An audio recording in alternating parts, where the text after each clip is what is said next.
Anuradhapura, c'est la ville sainte, la ville sacrée du triangle culturel de Sri Lanka. Elle est inscrite au patrimoine mondial de l'UNESCO. Et il faut une bonne journée, voire même deux, pour visiter toute cette ancienne ville.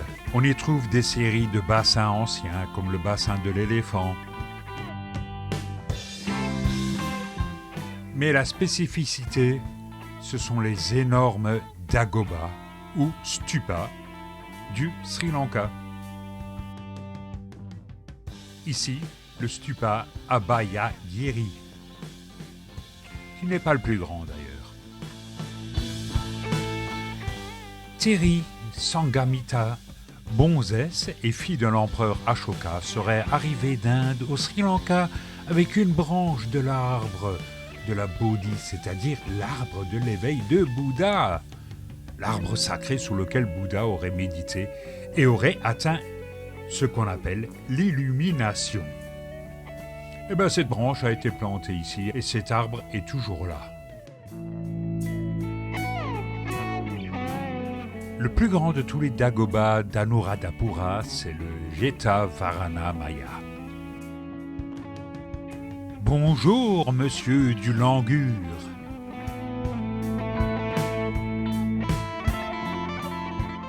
Cet énorme édifice de briques a depuis été débarrassé de sa végétation.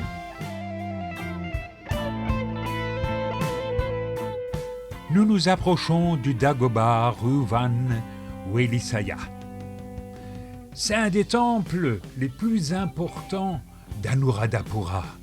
Il est sacré parce qu'il abrite des reliques de Bouddha, bien sûr. Il a été très restauré et ne respecte peut-être pas ses proportions d'origine.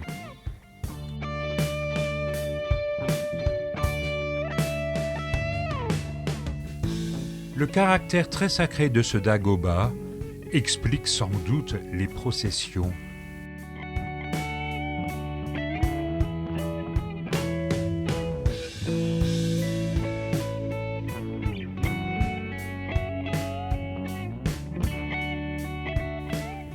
Ce dagoba est également souvent repeint et nettoyé, ce qui lui donne un caractère assez neigeux. Ce qui est étonnant en zone tropicale.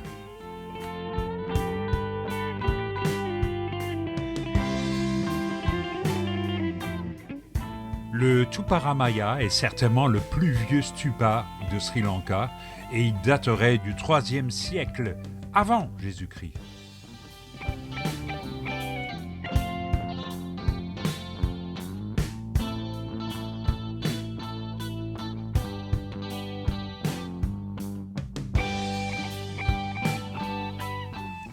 À proximité des fameuses pierres de lune, dont nous voyons certains aspects, il y a le bassin royal.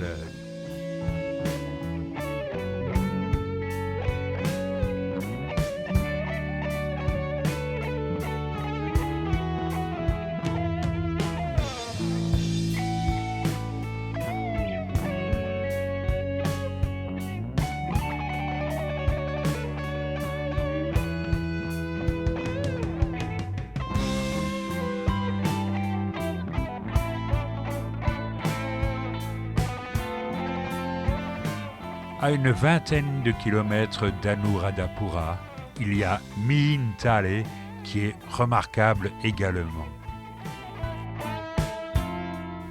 C'est là qu'aurait eu lieu la fameuse rencontre entre Devanampiya Tissa et les émissaires d'Ashoka qui auraient importé donc le bouddhisme dans l'île. Et le site serait né de la commémoration de cette rencontre. Et là aussi, on aurait fondé un très ancien stupa.